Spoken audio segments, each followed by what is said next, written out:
मत्ती अध्याय 14। उस समय गलील के शासक हेरोदेस ने जब यीशु के बारे में सुना तो उसने अपने सेवकों से कहा, यह बपतिस्मा देने वाला यूहन्ना है जो मरे हुओं में से जी उठा है, और इसलिए ये शक्तियां उसमें काम कर रही हैं जिनसे यह इन चमत्कारों को करता है। यह वही हेरोदेस था जिसने यूहन्ना को बंदी बना जंजीरों में बांध जेल में डाल दिया था। यह उसने हेरोदियास के कहने पर किया था, जो पहले उसके भाई फिलिप्पुस की पत्नी थी। यूहन्ना प्रायः उससे कहा करता था कि तुझे इसके साथ नहीं रहना चाहिए। सो हेरोदेस उसे मार डालना चाहता था, पर वह लोगों से डरता था क्योंकि लोग यूहन्ना को नबी मानते थे। पर जब हेरोदेस का जन्मदिन आया तो हेरोदियास की बेटी ने हेरोदेस और उसके मेहमानों के सामने नाच कर हेरोदेस को इतना प्रसन्न किया कि उसने शपथ लेकर वह जो कुछ चाहे उसे देने का वचन दिया। अपनी माँ के सिखावे में आकर उसने कहा, मुझे थाली में रखकर बपतिस्मा देने वाले यूहन्ना का सिर दे। यद्यपि राजा बहुत दुखी था, किंतु अपनी शपथ और अपने मेहमानों के कारण उसने उसकी मांग पूरी करने का आदेश दे दिया। उसने जेल में यूहन्ना का सिर काटने के लिए आदमी भेजे। सो यूहन्ना का सिर थाली में रख कर लाया गया और उसे लड़की को दे दिया गया। वह उसे अपनी माँ के पास ले गई।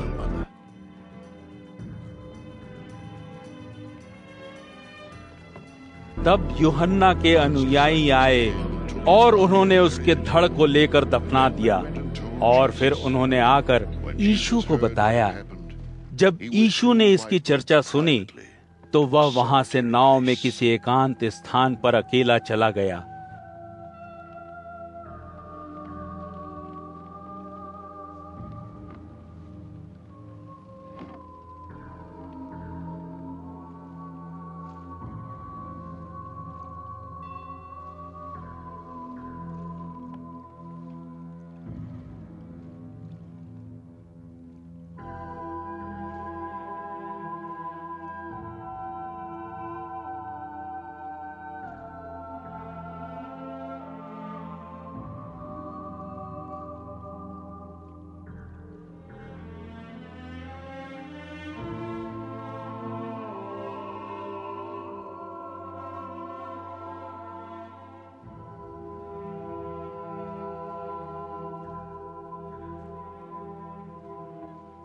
किंतु जब भीड़ को इसका पता चला तो वे अपने नगरों से पैदल ही उसके पीछे हो लिए।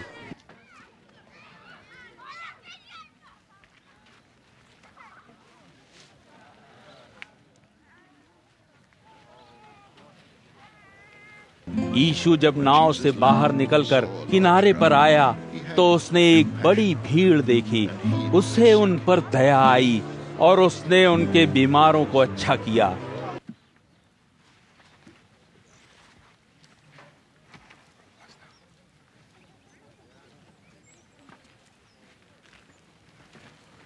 जब शाम हुई तो उसके शिष्यों ने उसके पास आकर कहा, यह सुनसान जगह है और बहुत देर भी हो चुकी है। सो भीड़ को विदा कर ताकि वे गांव में जाकर अपने लिए खाना मोल ले लें। किंतु यीशु ने उनसे कहा, इन्हें कहीं जाने की आवश्यकता नहीं है, तुम इन्हें कुछ खाने को दो। उन्होंने उससे कहा, हमारे पास 5 रोटियों और 2 मछलियों को छोड़कर और कुछ नहीं है। यीशु ने कहा, उन्हें मेरे पास ले आओ।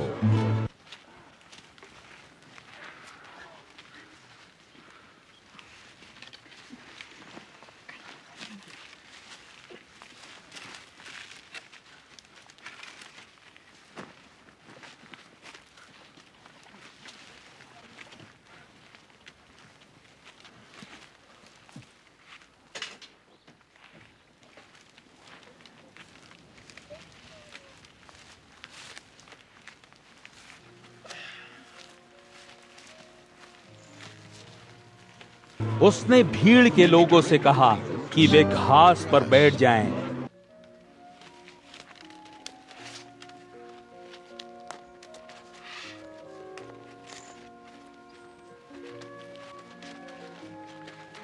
फिर उसने वे 5 रोटियां और 2 मछलियां लेकर स्वर्ग की ओर देखा और भोजन के लिए परमेश्वर का धन्यवाद किया। फिर रोटी के टुकड़े तोड़े और उन्हें अपने शिष्यों को दे दिया।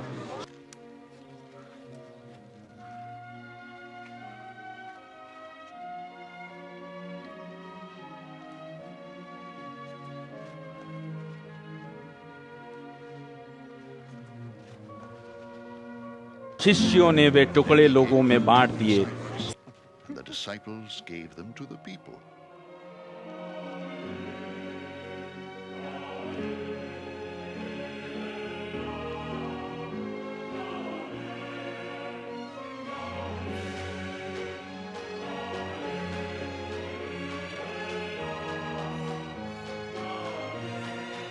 They all सभी ने छक्कर खाया। इसके बाद बचे हुए टुकड़ों से उसके शिष्यों ने 12 टोकरियां भरी। स्त्रियों और बच्चों को छोड़कर वहां खाने वाले कोई 5000 पुरुष थे। women and children.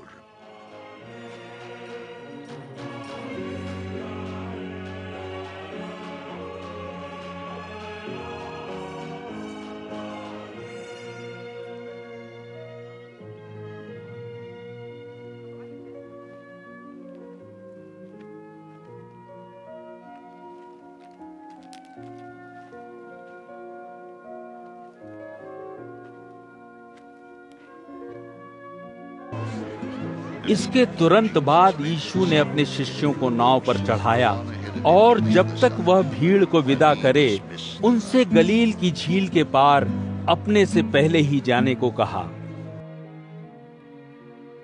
भीड़ को विदा करके वह अकेले में प्रार्थना करने को पहाड़ पर चला गया।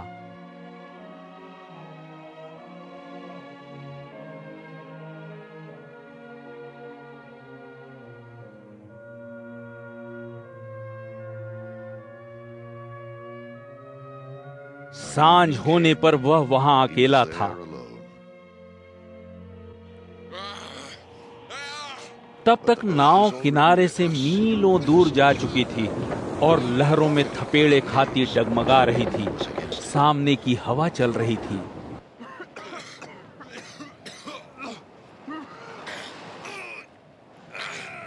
सुबह कोई 3 और 6 बजे के बीच यीशु झील पर चलता हुआ उनके पास आया।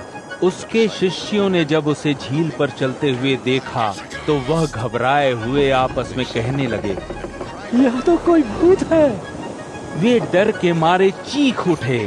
यीशु ने तत्काल उनसे बात करते हुए कहा, हिम्मत रखो, यह मैं हूँ, अब और मत डरो।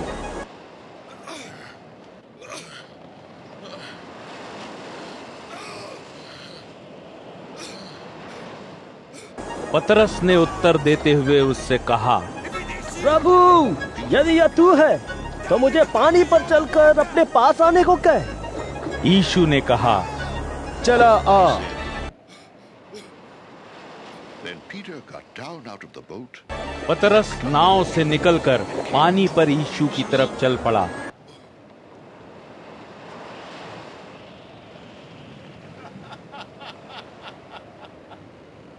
उसने जब तेज हवा देखी तो वह घबराया। वह डूबने लगा और चिल्लाया, And beginning to sink, cried out,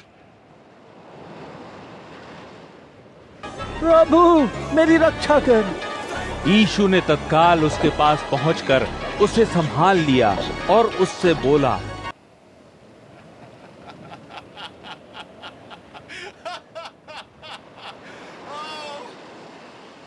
O अल्पविश्वासी, he said, तूने संदेह क्यों किया?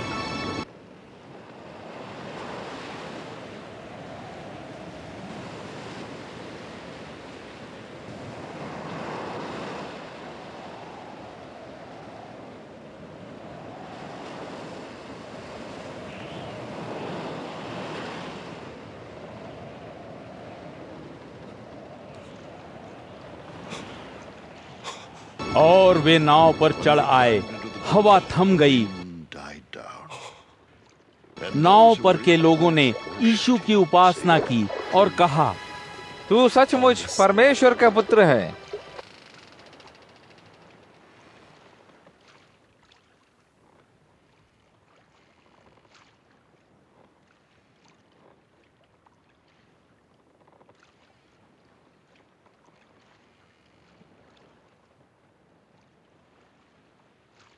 सो झील पार करके वे गन्ने सरत के तट पर उतर गए।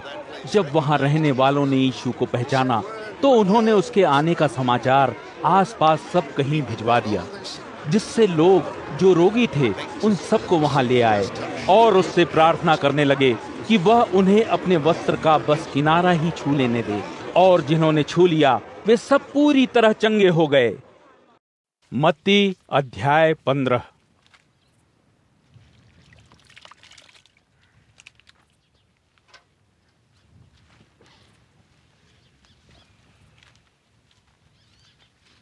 फिर कुछ फरीसी और यहूदी धर्मशास्त्री यरूशलेम से यीशु के पास आए और उससे पूछा, तेरे अनुयायी हमारे पुरखों के रीति रिवाजों का पालन क्यों नहीं करते? वे खाना खाने से पहले अपने हाथ क्यों नहीं धोते? यीशु ने उत्तर दिया, अपने रीति रिवाजों के कारण तुम परमेश्वर के विधि को क्यों तोड़ते हो? क्योंकि परमेश्वर ने तो कहा था, तू अपने माता पिता का आदर कर, और जो कोई अपने पिता या माता का अपमान करता है उसे अवश्य मार दिया जाना चाहिए। किंतु तुम कहते हो, जो कोई अपने पिता या अपनी माता से कहे, क्योंकि मैं अपना सब कुछ परमेश्वर को अर्पित कर चुका हूँ, इसलिए तुम्हारी सहायता नहीं कर सकता, इस तरह उसे अपने माता पिता का आदर करने की आवश्यकता नहीं। इस प्रकार तुम अपने रीति रिवाजों के कारण परमेश्वर के आदेश को नकारते हो। ओ ढोंगियों, तुम्हारे बारे में यशायाह ने ठीक ही भविष्यवाणी की थी। उसने कहा था, यह लोग केवल होठों से मेरा आदर करते हैं, पर इनका मन मुझसे सदा दूर रहता है। मेरे लिए उनकी उपासना व्यर्थ है, क्योंकि उनकी शिक्षा केवल लोगों द्वारा बनाए हुए सिद्धांत हैं।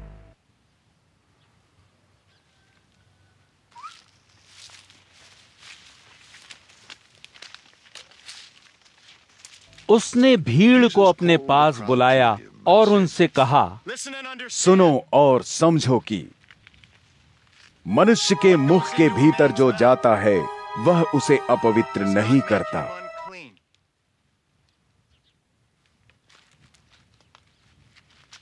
बल्कि उसके मुंह से निकला हुआ शब्द उसे अपवित्र करता है।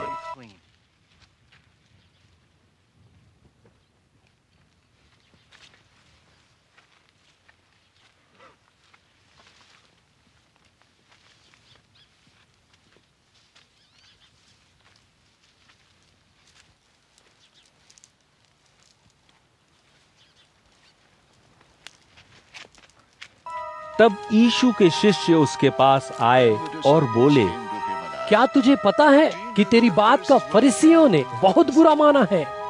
यीशु ने उत्तर दिया, हर वह पौधा जिसे मेरे स्वर्ग में स्थित पिता की ओर से नहीं लगाया गया है उखाड़ दिया जाएगा। उन्हें छोड़ो, वे तो अंधों के अंधे नेता हैं। यदि एक अंधा दूसरे अंधे को राह दिखाता है तो वे दोनों ही गड्ढे में गिरते हैं। तब पतरस ने उससे कहा, हमें अपवित्रता संबंधी दृष्टांत कर समझा। यीशु बोला, क्या तुम अब भी नहीं समझते? क्या तुम नहीं जानते कि जो कुछ किसी के मुंह में जाता है वह उसके पेट में पहुंचता है और फिर पखाने में निकल जाता है, किंतु जो मनुष्य के मुंह से बाहर आता है वह उसके मन से निकलता है, यही उसको अपवित्र करता है। क्योंकि बुरे विचार, हत्या, व्यभिचार, दुराचार, चोरी, झूठ और निंदा जैसे सभी बुराइयां मन से ही आती हैं। ये ही हैं जिनसे कोई अपवित्र बनता है। बिना हाथ धोए खाने से कोई अपवित्र नहीं होता।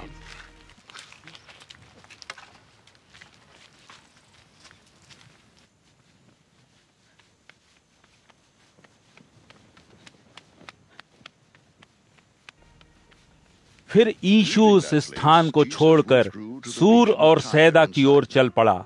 वहां की एक कनानी स्त्री आई और चिल्लाने लगी, हे प्रभु, दाऊद के पुत्र, मुझ पर दया कर। मेरी पुत्री पर दुष्ट आत्मा बुरी तरह सवार है। यीशु ने उससे एक शब्द भी नहीं कहा। सो उसके शिष्य उसके पास आए और विनती करने लगे, यह हमारे पीछे चिल्लाती हुई आ रही है, इससे दूर हटा। यीशु ने उत्तर दिया, मुझे केवल इस्राएल के लोगों की खोई हुई भेड़ों के अलावा किसी और के लिए नहीं भेजा गया है। तब उस स्त्री ने यीशु के सामने झुककर विनती की, हे प्रभु, मेरी रक्षा कर। उत्तर में यीशु ने कहा, यह उचित नहीं है कि बच्चों का खाना लेकर उसे घर के कुत्तों के आगे डाल दिया जाए। वह बोली, यह ठीक है प्रभु, किंतु अपनी स्वामी की मेज से गिरे हुए चूरे में से थोड़ा बहुत तो घर के कुत्ते ही खा ही लेते हैं। तब यीशु ने कहा, स्त्री, तेरा विश्वास बहुत बड़ा है, जो तू चाहती है पूरा हो। और तत्काल उसकी बेटी अच्छी हो गई।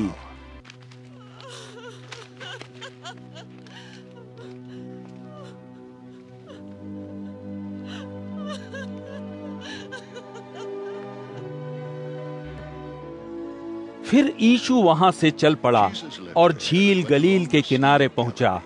वह एक पहाड़ पर चढ़कर उपदेश देने बैठ गया।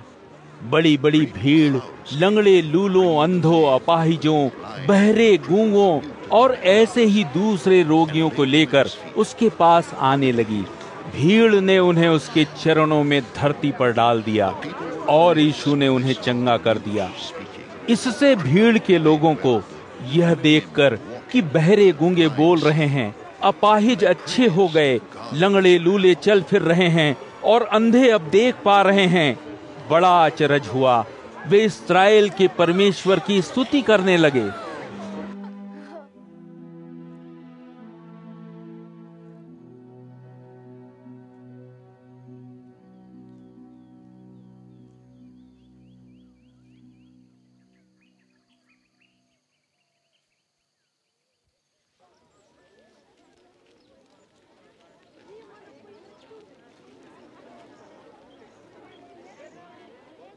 तब यीशु ने अपने शिष्यों को पास बुलाया और कहा, मुझे इस भीड़ पर तरस आ रहा है, क्योंकि ये लोग 3 दिन से लगातार मेरे साथ हैं और इनके पास कुछ खाने को भी नहीं है।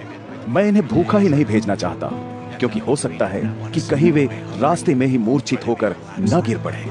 तब उसके शिष्यों ने कहा, इतनी बड़ी भीड़ के लिए ऐसी बियाबान जगह में इतना खाना हमें कहां से मिलेगा? तब यीशु ने उनसे पूछा, तुम्हारे पास कितनी रोटियां हैं? उन्होंने कहा, 7 रोटियां और कुछ छोटी मछलियां।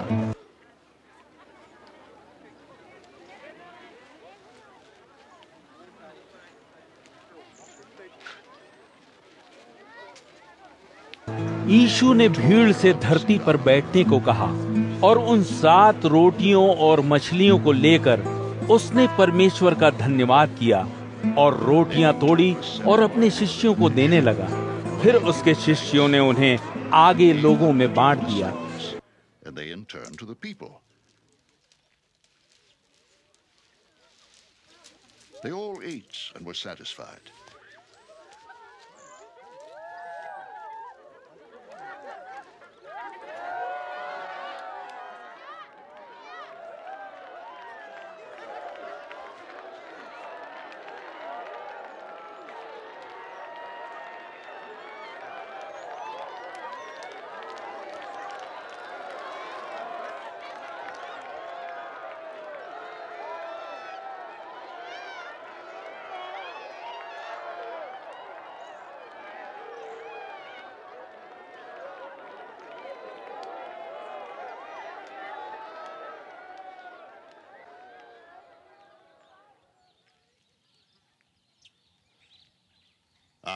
लोग तब तक खाते रहे जब तक थक न गए।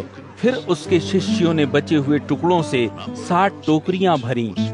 औरतों और बच्चों को छोड़कर वहां 4000 पुरुषों ने भोजन किया। भीड़ को विदा करके यीशु नाव में आ गया और मगदन को चला गया। मत्ती अध्याय 16। फिर फरीसी और सदूकी यीशु के पास आए। वे उसे परखना चाहते थे, सो उन्होंने उससे कोई चमत्कार करने को कहा, ताकि पता लग सके कि उसे परमेश्वर की अनुमति मिली हुई है। उसने उत्तर दिया, सूरज छुपने पर तुम लोग कहते हो आज मौसम अच्छा रहेगा, क्योंकि आसमान लाल है, और सूरज उगने पर तुम कहते हो आज अंधड़ आएगा, क्योंकि आसमान धुंधला और लाल है। तुम आकाश के लक्षणों को पढ़ना जानते हो, पर अपने समय के लक्षणों को नहीं पढ़ सकते। अरे दुष्ट और दुराचारी पीढ़ी के लोग कोई चिन्ह देखना चाहते हैं, पर उन्हें सिवाय योना के चिन्ह के कोई और दूसरा चिन्ह नहीं दिखाया जाएगा। Except the sign of Jonah.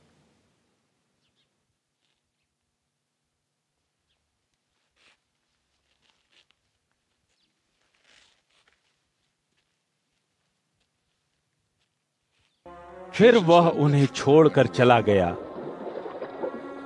यीशु के शिष्य झील के पार चले आए, पर वे रोटी लाना भूल गए। इस पर यीशु ने उनसे कहा, चौकन्ने रहो और फरीसियों और सदूकियों के खमीर से बचे रहो। वे आपस में सोच विचार करते हुए बोले, हो सकता है उसने यह इसलिए कहा क्योंकि हम कोई रोटी साथ नहीं लाए। वे क्या सोच रहे हैं, यीशु यह जानता था, सो वह बोला, ओ अल्पविश्वासियों, तुम आपस में अपने पास रोटी नहीं होने के बारे में क्यों सोच रहे हो? क्या तुम अब भी नहीं समझते या याद करते कि 5000 लोगों के लिए वे 5 रोटियां और फिर कितनी टोकरियां भर तुमने उठाई थी? और क्या तुम्हें याद नहीं 4000 के लिए वे 7 रोटियां और फिर कितनी टोकरियां भर कर तुमने उठाई थी? क्यों नहीं समझते कि मैंने तुमसे रोटियों के बारे में नहीं कहा? मैंने तो तुम्हें फरीसियों और सदूकियों के खमीर से बचने को कहा है। तब वे समझ गए कि रोटी के खमीर से नहीं, बल्कि उसका मतलब फरीसियों और सदूकियों की शिक्षाओं से बचे रहने से है।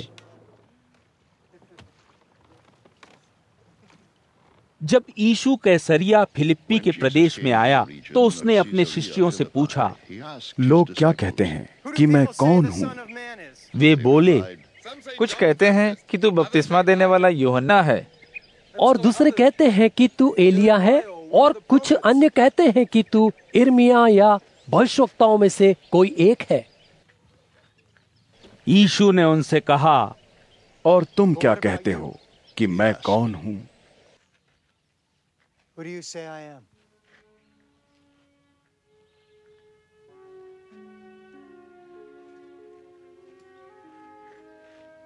शमौन पतरस ने उत्तर दिया, तू मसीह है, साक्षात परमेश्वर का पुत्र।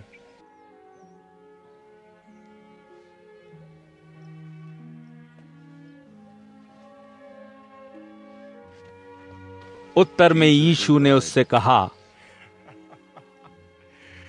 योना के पुत्र शमौन, तू धन्य है, क्योंकि तुझे यह बात किसी मनुष्य ने नहीं, बल्कि स्वर्ग में स्थित मेरे परम पिता ने दर्शाई है। मैं कहता हूं कि तू पतरस है, और इसी चट्टान पर मैं अपनी कलीसिया बनाऊंगा। मृत्यु की शक्ति उस पर प्रबल नहीं होगी। मैं तुझे स्वर्ग के राज्य की कुंजियां दे रहा हूं, ताकि धरती पर जो कुछ तू बांधे वह परमेश्वर के द्वारा स्वर्ग में बांधा जाए, और जो कुछ तू धरती पर छोड़े वह स्वर्ग में परमेश्वर के द्वारा छोड़ दिया जाए। फिर उसने अपने शिष्यों को कड़ा आदेश दिया कि वे किसी को यह न बताएं कि वह मसीह है। उस समय यीशु अपने शिष्यों को बताने लगा कि उसे यरूशलेम जाना चाहिए, जहां उसे यहूदी धर्मशास्त्रियों, बुजुर्ग यहूदी नेताओं और प्रमुख याजकों द्वारा यातनाएं पहुंचाकर मरवा दिया जाएगा। फिर तीसरे दिन वह मरे हुओं में से जी उठेगा। तब पतरस उसे एक तरफ ले गया और उसकी आलोचना करता हुआ उससे बोला, हे प्रभु, परमेश्वर तुझ पर दया करे, तेरे साथ ऐसा कभी ना हो। फिर यीशु उसकी तरफ मुड़ा और बोला, पतरस, मेरे रास्ते से हट जा, अरे शैतान।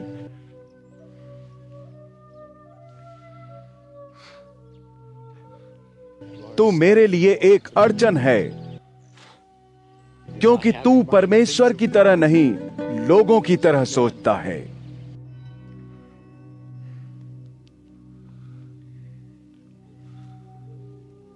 फिर यीशु ने अपने शिष्यों से कहा, यदि कोई मेरे पीछे आना चाहता है तो वह अपने आप को भुलाकर अपना क्रूस स्वयं उठाए और मेरे पीछे हो ले। जो कोई अपना जीवन बचाना चाहता है उसे वह खोना होगा, किंतु जो कोई मेरे लिए अपना जीवन खोएगा वही उसे बचाएगा। यदि कोई अपना जीवन देकर सारा संसार भी पा जाए तो उसे क्या लाभ? अपने जीवन को फिर से पाने के लिए कोई भला क्या दे सकता है? मनुष्य का पुत्र दूतों सहित अपने परम पिता की महिमा के साथ आने वाला है, जो हर किसी को उसके कर्मों का फल देगा।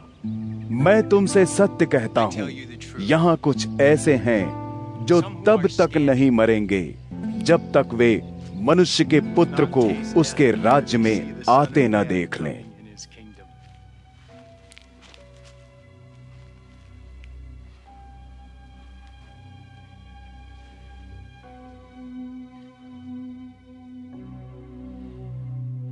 मत्ती अध्याय 17। 6 दिन बाद यीशु पतरस, याकूब और उसके भाई यूहन्ना को साथ लेकर एकांत में ऊंचे पहाड़ पर गया। वहां उनके सामने उसका रूप बदल गया। उसका मुख सूरज के समान दमक उठा और उसके वस्त्र ऐसे चमचमाने लगे जैसे प्रकाश।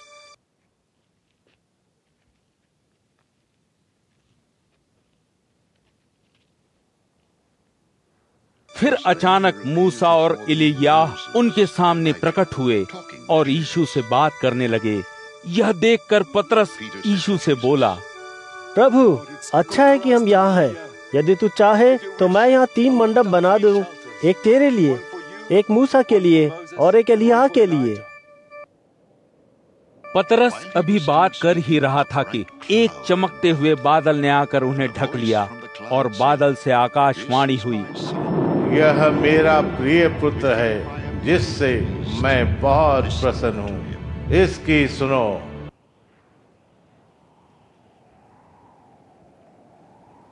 जब शिष्यों ने यह सुना तो वे इतने सहम गए कि धरती पर औंधे मुंह गिर पड़े।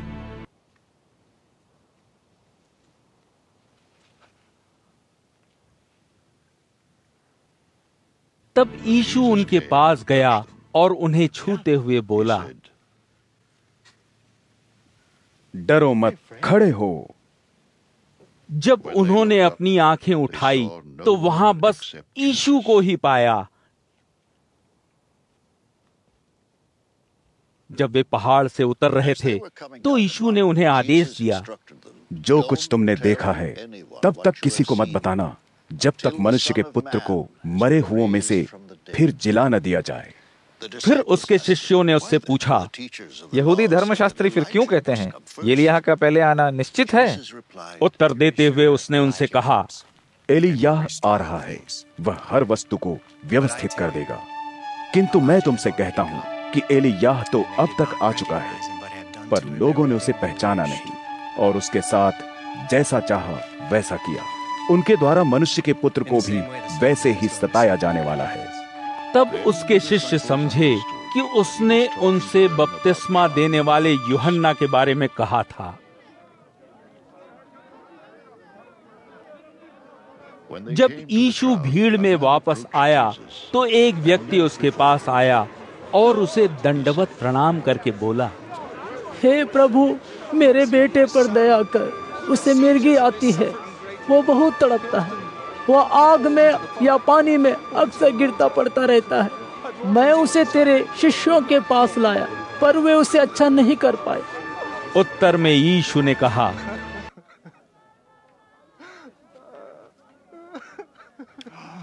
अरे भटके हुए अविश्वासी लोगों,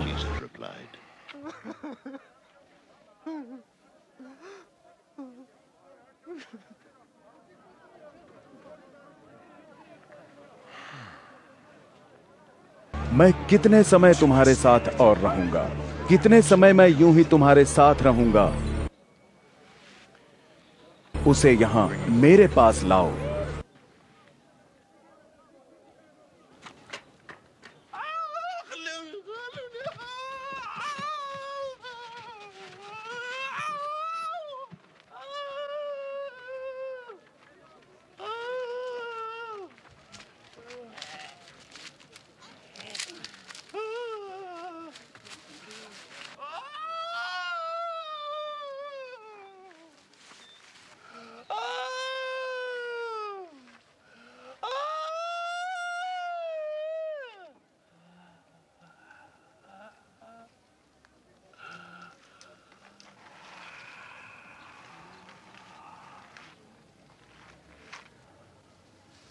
फिर यीशु ने दुष्टात्मा को आदेश दिया और वह उसमें से बाहर निकल आई और वह लड़का तत्काल अच्छा हो गया।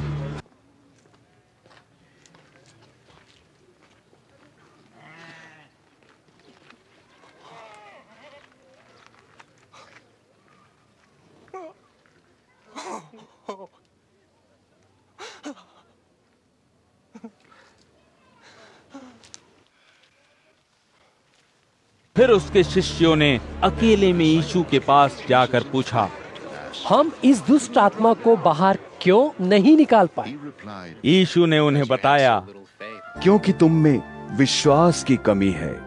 मैं तुमसे सत्य कहता हूँ, यदि तुम में राई के बीज जितना भी विश्वास हो तो तुम इस पहाड़ से कह सकते हो, यहाँ से हटकर वहाँ चला जा, और वह चला जाएगा। तुम्हारे लिए असंभव कुछ भी नहीं होगा।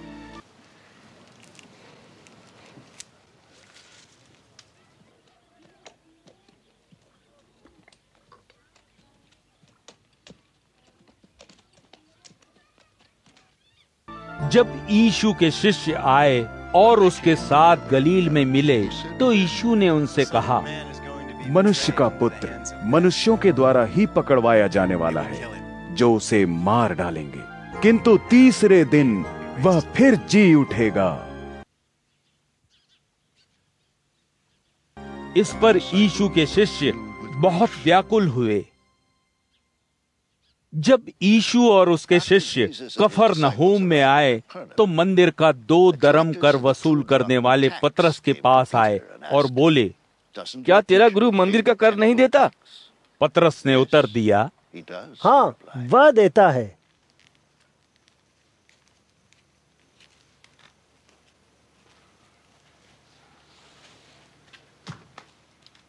और घर में चला आया। पतरस से बोलने के पहले ही यीशु बोल पड़ा। उसने कहा, शमौन, तेरा क्या विचार है? धरती के राजा किससे चुंगी और कर लेते हैं, स्वयं अपने बच्चों से या दूसरों के बच्चों से? पतरस ने उत्तर दिया, दूसरे के बच्चों से।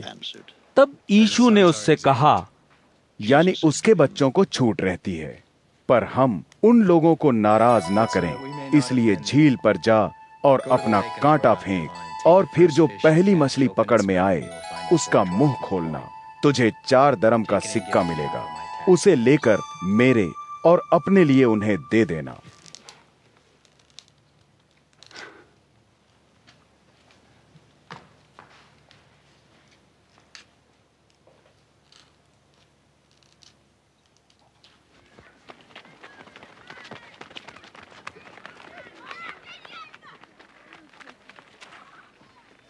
मत्ती अध्याय 18।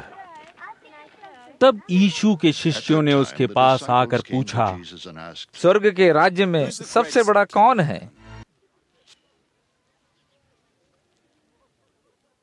तब यीशु ने एक बच्चे को अपने पास बुलाया और उसे उनके सामने खड़ा करके कहा, मैं तुमसे सत्य कहता हूँ, जब तक कि तुम लोग बदलोगे नहीं और बच्चों के समान नहीं बन जाओगे, स्वर्ग के राज्य में प्रवेश नहीं कर सकोगे। इसलिए अपने आप को जो कोई इस बच्चे के समान नम्र बनाता है, वही स्वर्ग के राज्य में सबसे बड़ा है। और जो कोई ऐसे बालक जैसे व्यक्ति को मेरे नाम में स्वीकार करता है, वह मुझे स्वीकार करता है। किंतु जो मुझ में विश्वास करने वाले मेरे किसी ऐसे नम्र अनुयायी के रास्ते की बाधा बनता है, अच्छा हो कि उसके गले में एक चक्की का पाट लटका कर उसे समुद्र की गहराई में डुबो दिया जाए। बाधाओं के कारण मुझे संसार के लोगों के लिए खेद है, पर बाधाएं तो आएंगी ही, किंतु खेद तो मुझे उस पर है जिसके द्वारा बाधाएं आती हैं। इसलिए यदि तेरा हाथ या तेरा पैर तेरे लिए बाधा बने तो उसे काट फेंक, क्योंकि स्वर्ग में बिना हाथ या बिना पैर के अनंत जीवन में प्रवेश करना तेरे लिए अधिक अच्छा है, बजाय इसके कि दोनों हाथों और दोनों पैरों समेत तुझे नरक की कभी न बुझने वाली आग में डाल दिया जाए। यदि तेरी आंख तेरे लिए बाधा बने तो उसे बाहर निकाल कर फेंक दे, क्योंकि स्वर्ग में काना होकर अनंत जीवन में प्रवेश करना तेरे लिए अधिक अच्छा है, बजाय इसके कि दोनों आंखों समेत तुझे नरक की आग में डाल दिया जाए। सो देखो, मेरे इन मासूम अनुयायियों में से किसी को भी तुच्छ मत समझना। मैं तुम्हें बताता हूँ कि उनके रक्षक स्वर्ग दूतों की पहुंच स्वर्ग में मेरे परम पिता के पास लगातार रहती है।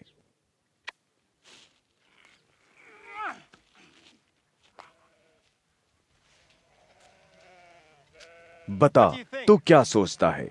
यदि किसी के पास 100 भेड़ें हों और उनमें से एक भटक जाए, तो क्या वह दूसरी 99 भेड़ों को पहाड़ी पर ही छोड़कर उस एक खोई भेड़ को खोजने नहीं जाएगा? वह निश्चय ही जाएगा, और जब उसे वह मिल जाएगी, मैं तुमसे सत्य कहता हूँ, तो वह दूसरी 99 की बजाय जो खोई नहीं थी, इसे पाकर अधिक प्रसन्न होगा। इसी तरह स्वर्ग में स्थित तुम्हारा पिता क्या नहीं चाहता कि मेरे इन अबोध अनुयायियों में से कोई एक भी न भटके? यदि तेरा बंधु तेरे साथ कोई बुरा व्यवहार करे, तो अकेले में जाकर आपस में ही उसे उसका दोष बता। यदि वह तेरी सुन ले, तो तूने अपने बंधु को फिर जीत लिया। पर यदि वह तेरी न सुने, तो 2-1 को अपने साथ ले जा, ताकि हर बात की 2-3 गवाही हो सके। यदि वह उनको भी न सुने, तो कलीसिया को बता दे, और यदि वह कलीसिया की भी न माने, तो फिर तू उससे ऐसे व्यवहार कर जैसे वह विधर्मी हो या कर वसूलने वाला हो। मैं तुम्हें सत्य बताता हूँ, जो कुछ तुम धरती पर बांधोगे, स्वर्ग में प्रभु के द्वारा बांधा जाएगा, और जिस किसी को तुम धरती पर छोड़ोगे, स्वर्ग में परमेश्वर के द्वारा छोड़ दिया जाएगा। मैं तुझे यह भी बताता हूं कि इस धरती पर यदि तुम में से कोई 2 सहमत होकर स्वर्ग में स्थित मेरे पिता से कुछ मांगेंगे, तो वह तुम्हारे लिए उसे पूरा करेगा। क्योंकि जहां मेरे नाम पर 2 या 3 लोग मेरे अनुयायी के रूप में इकट्ठे होते हैं, वहां मैं उनके साथ हूं।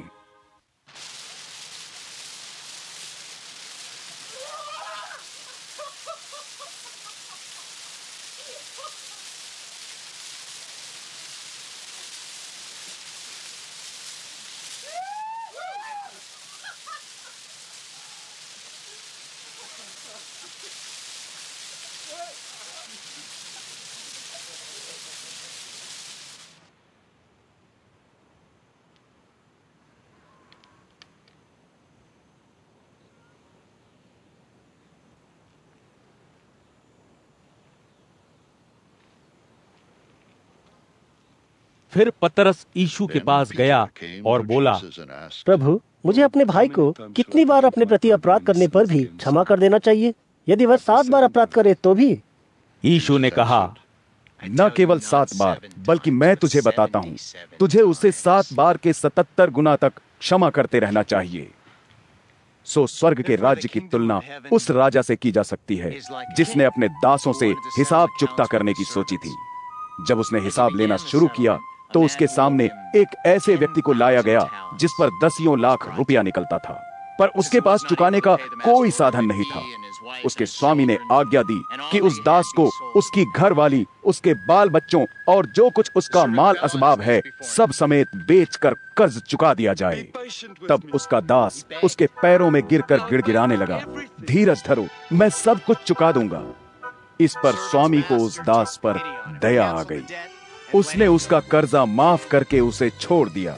फिर जब वह दास वहां से जा रहा था, तो उसे उसका एक साथी दास मिला जिसे उसे कुछ रुपये देने थे। उसने उसका गिरहबान पकड़ लिया और उसका गला घोंटते हुए बोला, जो तुझे मेरा देना है लौटा दे। इस पर उसका साथी दास उसके पैरों में गिर पड़ा और गिड़गिड़ा कर कहने लगा, धीरज धर, मैं चुका दूंगा। पर उसने मना कर दिया। इतना ही नहीं, उसने उसे तब तक के लिए जब तक वह उसका कर्ज न चुका दे जेल भी भिजवा दिया। दूसरे दास इस सारी घटना को देखकर बहुत दुखी हुए और उन्होंने जो कुछ घटा था सब अपने स्वामी को जाकर बता दिया। तब उसके स्वामी ने उसे बुलाया और कहा,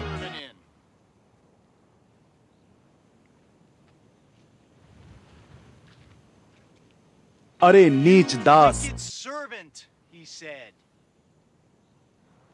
मैंने तेरा वह सारा कर्ज माफ कर दिया, क्योंकि तूने मुझसे दया की भीख मांगी थी।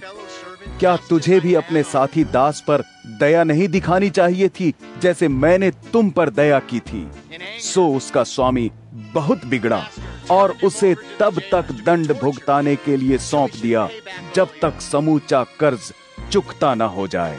सो जब तक तुम अपने भाई बंदों को अपने मन से क्षमा न कर दो, मेरा स्वर्गीय परम पिता भी तुम्हारे साथ वैसा ही व्यवहार करेगा।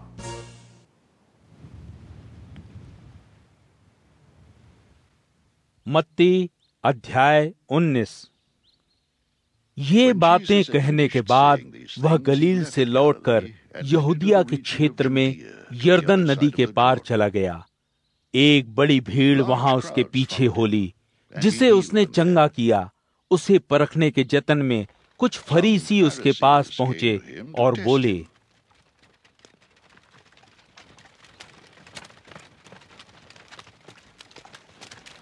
क्या यह उचित है कि कोई अपनी पत्नी को किसी भी कारण से तलाक दे सकता है? उत्तर देते हुए यीशु ने कहा, क्या तुमने शास्त्र में नहीं पढ़ा कि जगत को रचने वाले ने प्रारंभ में उन्हें एक स्त्री और एक पुरुष के रूप में रचा था, और कहा था, इसी कारण अपने माता पिता को छोड़कर पुरुष अपनी पत्नी के साथ दो होते हुए भी एक शरीर होकर रहेगा। सो वे दो नहीं रहते, बल्कि एक रूप हो जाते हैं। इसलिए जिसे परमेश्वर ने जोड़ा है, उसे किसी भी मनुष्य को अलग नहीं करना चाहिए। वे बोले, फिर मूसा ने यह क्यों निर्धारित किया है कि कोई पुरुष अपनी पत्नी को तलाक दे सकता है? शर्त यह है कि वह उसे तलाकनामा लिख कर दे। यीशु ने उनसे कहा, मूसा ने यह विधान तुम लोगों के मन की जड़ता के कारण दिया था, किंतु प्रारंभ में ऐसी रीति नहीं थी। तो मैं तुमसे कहता हूँ कि जो व्यभिचार को छोड़कर अपनी पत्नी को किसी और कारण से त्यागता है और किसी दूसरी स्त्री को ब्याहता है, तो वह व्यभिचार करता है। इस पर उसके शिष्यों ने उससे कहा, यदि एक स्त्री और एक पुरुष के बीच ऐसी स्थिति है तो किसी को ब्याह ही नहीं करना चाहिए।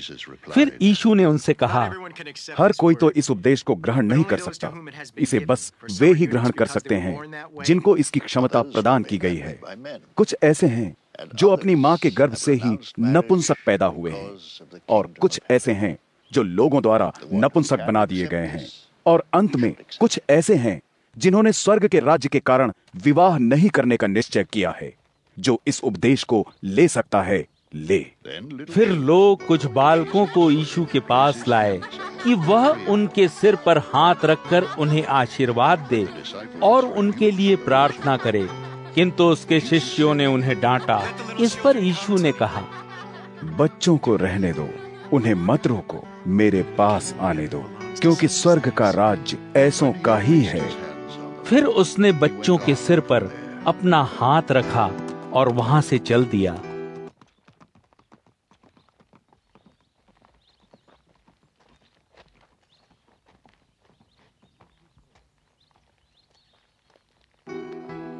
वहीं एक व्यक्ति था, वह यीशु के पास आया और बोला, गुरु, अनंत जीवन पाने के लिए मुझे क्या अच्छा काम करना चाहिए? यीशु ने उससे कहा, अच्छा क्या है, इसके बारे में तू मुझसे क्यों पूछ रहा है? क्योंकि अच्छा तो केवल एक ही है। फिर भी यदि तू अनंत जीवन में प्रवेश करना चाहता है तो तू आदेशों का पालन कर। उसने यीशु से पूछा, कौन से आदेश?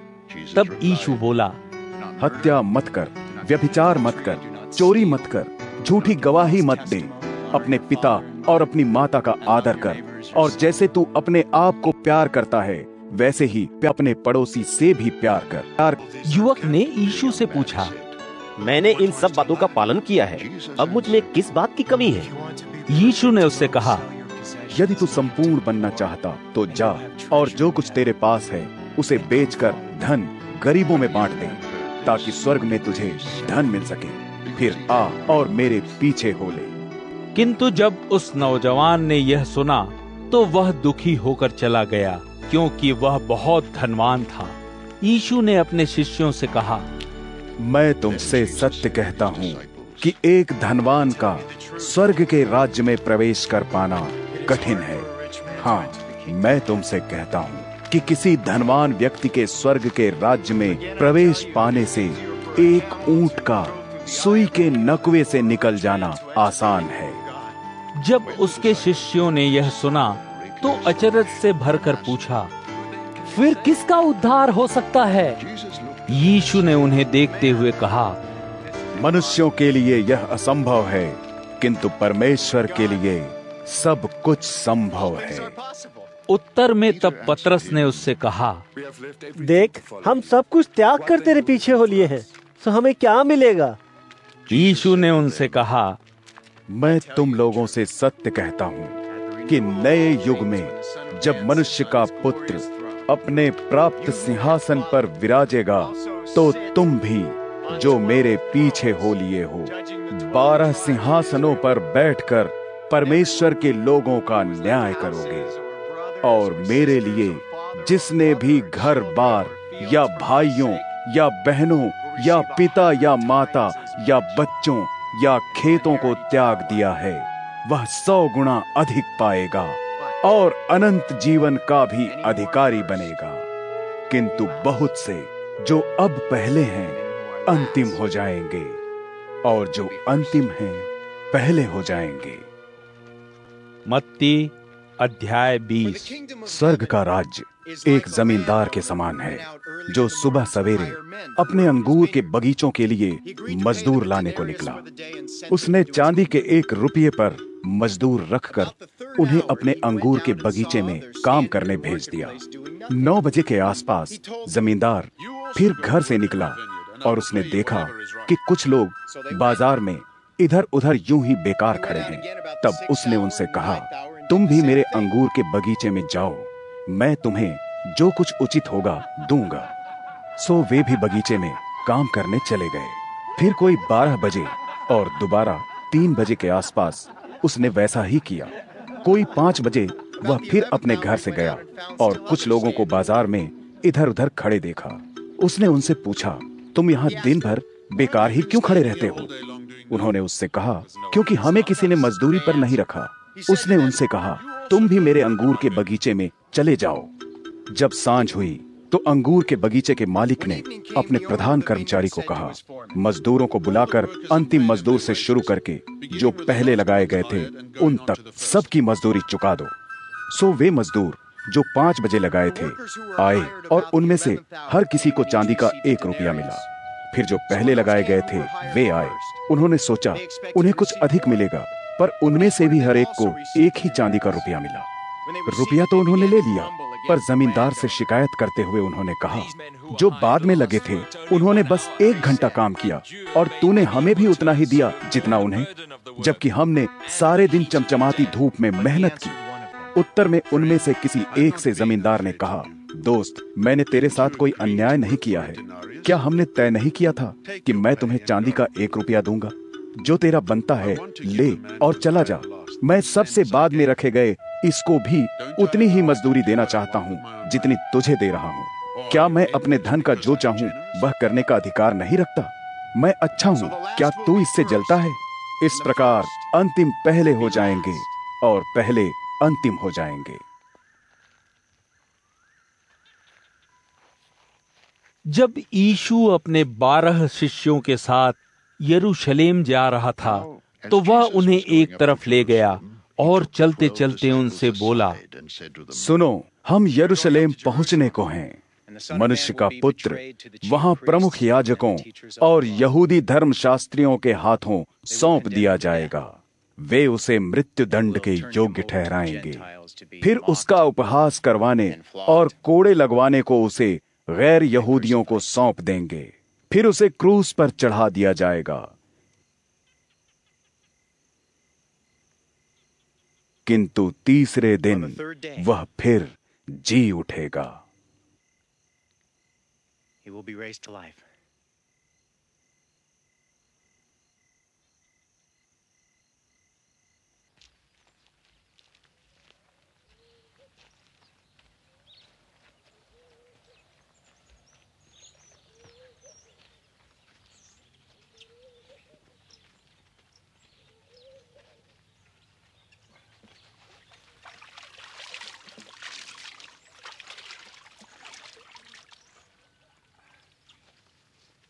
फिर जब्दी के बेटों की माँ अपने बेटों समेत यीशु के पास पहुंची और उसने झुककर प्रार्थना करते हुए उससे कुछ मांगा।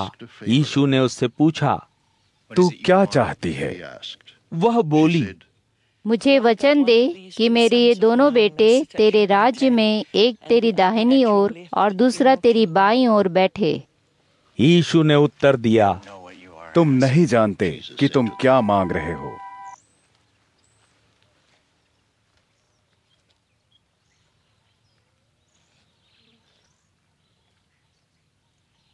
क्या तुम यातनाओं का वह प्याला पी सकते हो जिसे मैं पीने वाला हूं? उन्होंने उससे कहा, हाँ, हम पी सकते हैं।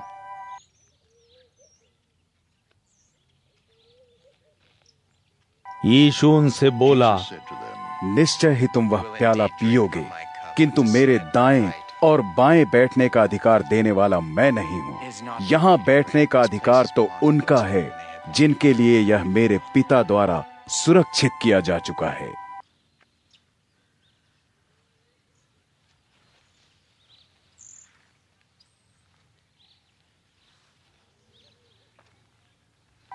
जब बाकी 10 शिष्यों ने यह सुना तो वे उन दोनों भाइयों पर बहुत बिगड़े।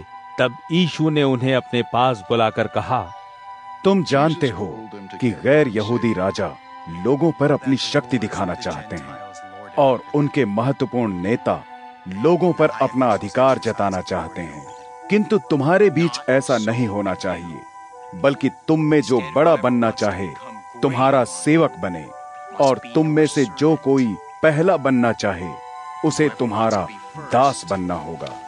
तुम्हें मनुष्य के पुत्र जैसा ही होना चाहिए, जो सेवा कराने नहीं बल्कि सेवा करने और बहुतों के छुटकारे के लिए अपने प्राणों की फिरौती देने आया है।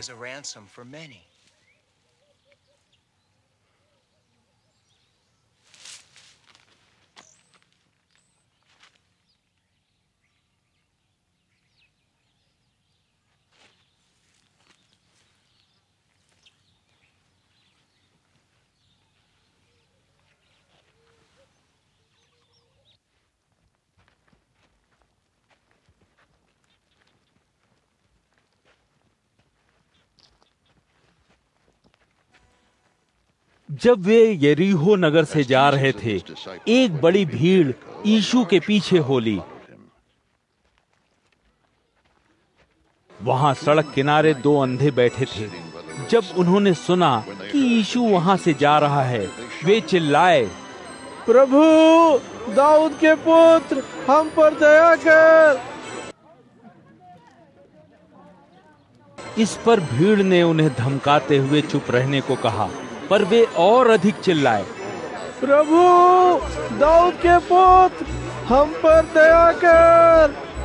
फिर यीशु रुका और उनसे बोला, तुम क्या चाहते हो? मैं तुम्हारे लिए क्या करूं? उन्होंने उससे कहा, प्रभु, हम चाहते हैं कि हम देख सके। यीशु को उन पर दया आई। उसने उनकी आंखों को छुआ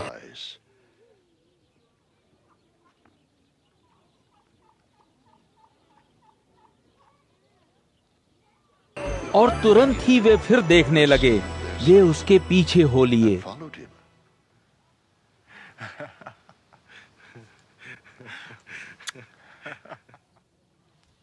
मत्ती अध्याय 21। यीशु और उसके अनुयायी जब यरूशलेम के पास जैतून पर्वत के निकट बैतफगे पहुंचे, तो यीशु ने अपने 2 शिष्यों को यह आदेश देकर भेजा कि अपने ठीक सामने के गांव में जाओ और वहां जाते ही तुम्हें एक गधी बंधी मिलेगी, उसके साथ उसका बच्चा भी होगा। उन्हें बांधकर मेरे पास ले आओ। यदि कोई तुमसे कुछ कहे तो उससे कहना, प्रभु को इनकी आवश्यकता है, वह जल्दी ही इन्हें लौटा देगा।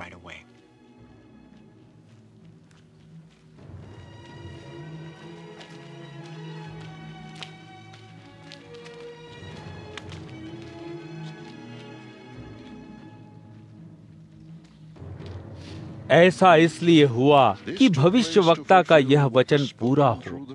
सियोन की नगरी से कहो, देख तेरा राजा तेरे पास आ रहा है, वह विनयपूर्ण है वह गधी पर सवार है, हाँ, गधी के बच्चे पर, जो एक श्रमिक पशु का बच्चा है।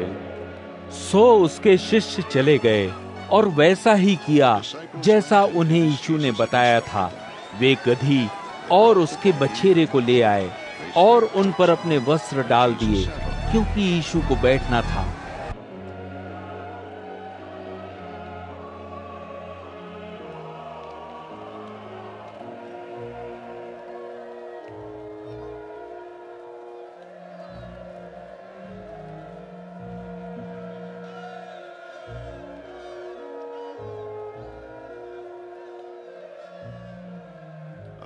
भीड़ में बहुत से लोगों ने अपने वस्त्र राह में बिछा दिए और दूसरे लोग पेड़ों से टहनियां काट लाए और उन्हें मार्ग में बिछा दिया।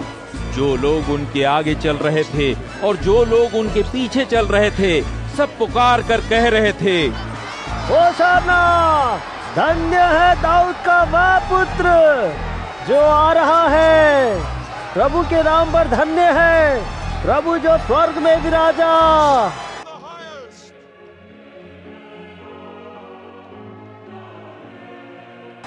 सो जब उसने यरूशलेम में प्रवेश किया तो समूचे नगर में हलचल मच गई। लोग पूछने लगे, ये कौन है?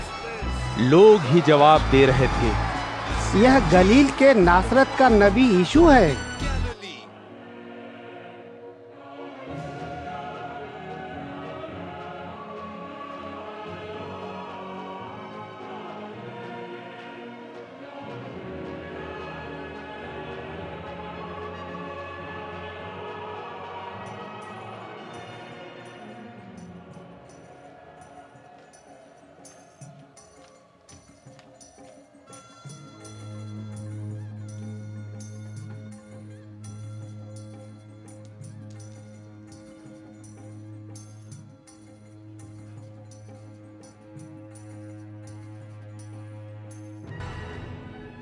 फिर यीशु मंदिर के अहाते में आया और उसने मंदिर के अहाते में जो लोग खरीद बिक्री कर रहे थे उन सबको बाहर खदेड़ दिया।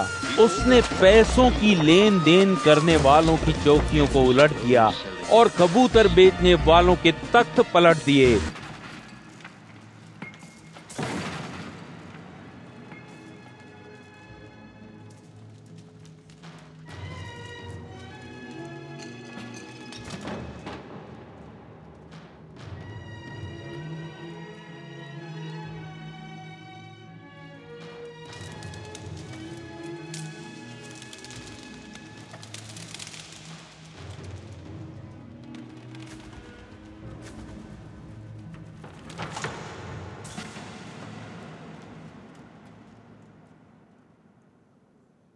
वह उनसे बोला, शास्त्र कहते हैं, मेरा घर प्रार्थना गृह कहलाएगा।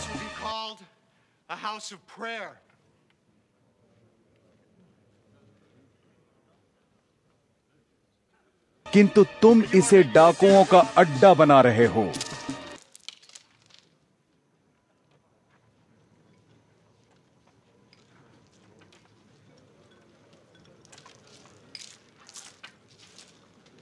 मंदिर में कुछ अंधे, लंगड़े, लूले उसके पास आए, जिन्हें उसने चंगा कर दिया। तब प्रमुख याजकों और यहूदी धर्मशास्त्रियों ने उन अद्भुत कामों को देखा जो उसने किए थे और मंदिर में बच्चों को ऊंचे स्वर में कहते सुना, होशाना, दाऊद का वह पुत्र धन्य है। तो वे बहुत क्रोधित हुए और उससे पूछा, तू सुनता है वे क्या कह रहे हैं? यीशु ने उनसे कहा, हाँ, सुनता हूं।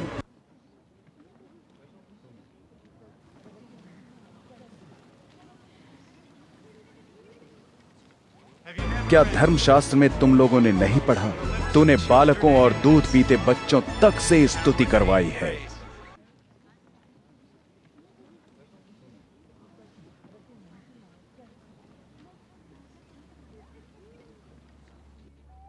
फिर उन्हें वहीं छोड़कर वह यरूशलेम नगर से बाहर बैतनियाह को चला गया, जहां उसने रात बिताई।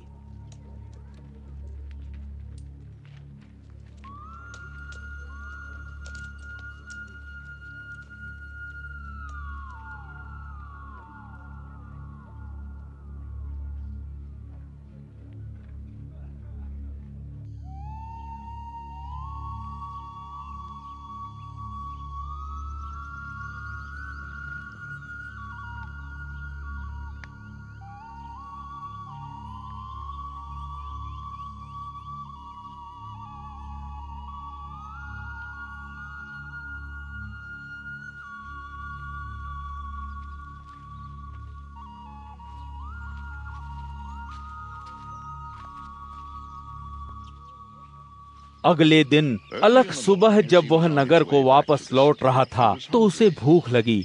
राह किनारे उसने अंजीर का एक पेड़ देखा, सो वह उसके पास गया, पर उसे उस पर पत्तों को छोड़ और कुछ नहीं मिला।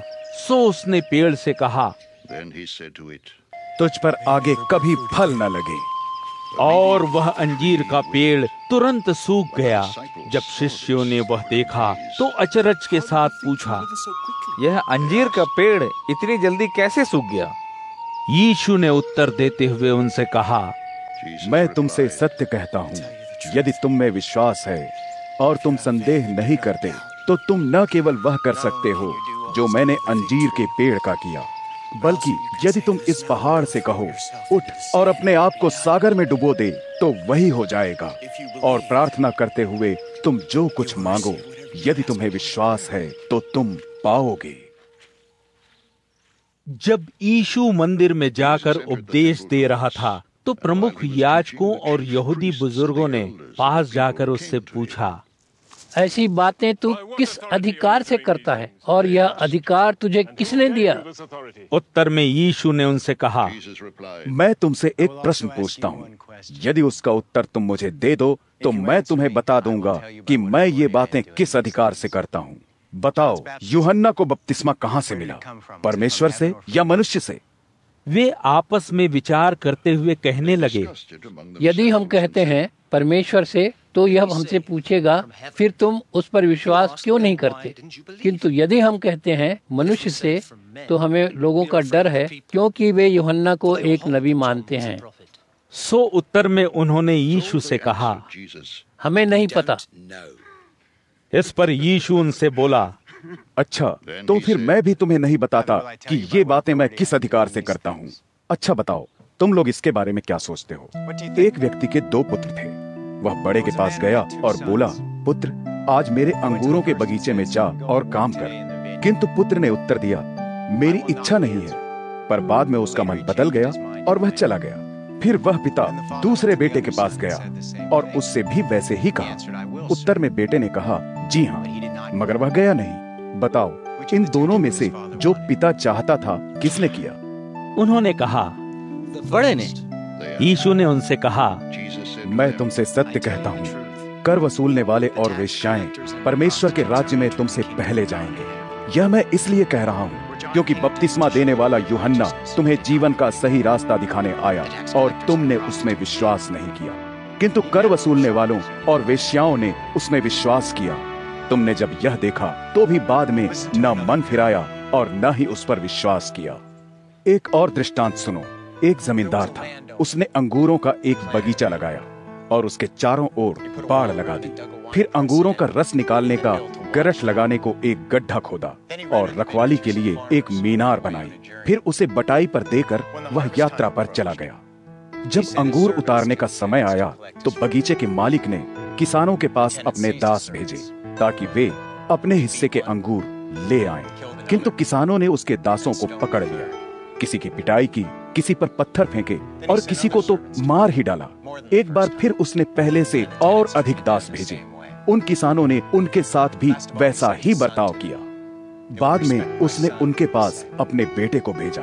उसने कहा, वे मेरे बेटे का तो मान रखेंगे ही। किंतु उन किसानों ने जब उसके बेटे को देखा तो वे आपस में कहने लगे, यह तो उसका उत्तराधिकारी है, आओ इसे मार डालें और उसका उत्तराधिकार हथिया लें।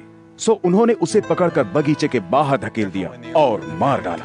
तुम क्या सोचते हो, जब वहाँ अंगूरों के बगीचे का मालिक आएगा तो उन किसानों के साथ क्या करेगा? उन्होंने उससे कहा, क्योंकि वे निर्दय थे, इसलिए वह उन्हें बेरहमी से मार डालेगा और अंगूरों के बगीचे को दूसरे किसानों को बटाई पर दे देगा, जो फसल आने पर उसे उसका हिस्सा देंगे। यीशु ने उनसे कहा, क्या तुमने शास्त्र का वह वचन नहीं पढ़ा, जिस पत्थर को मकान बनाने वालों ने बेकार समझा, वही कोने का सबसे अधिक महत्वपूर्ण पत्थर बन गया। ऐसा प्रभु के द्वारा किया गया, जो हमारी दृष्टि में अद्भुत है। इसलिए मैं तुमसे कहता हूँ, परमेश्वर का राज्य तुमसे छीन लिया जाएगा और वह उन लोगों को दे दिया जाएगा जो उसके राज्य के अनुसार बर्ताव करेंगे। जो इस चट्टान पर गिरेगा टुकड़े टुकड़े हो जाएगा, और यदि यह चट्टान किसी पर गिरेगी तो उसे रौंद डालेगी। जब प्रमुख याजकों और फरीसियों ने यीशु की दृष्टांत कथाएं सुनी तो वे ताड़ गए कि वह उन्हीं के बारे में कह रहा था। सो उन्होंने उसे पकड़ने का जतन किया, किंतु वे लोगों से डरते थे क्योंकि लोग यीशु को नबी मानते थे।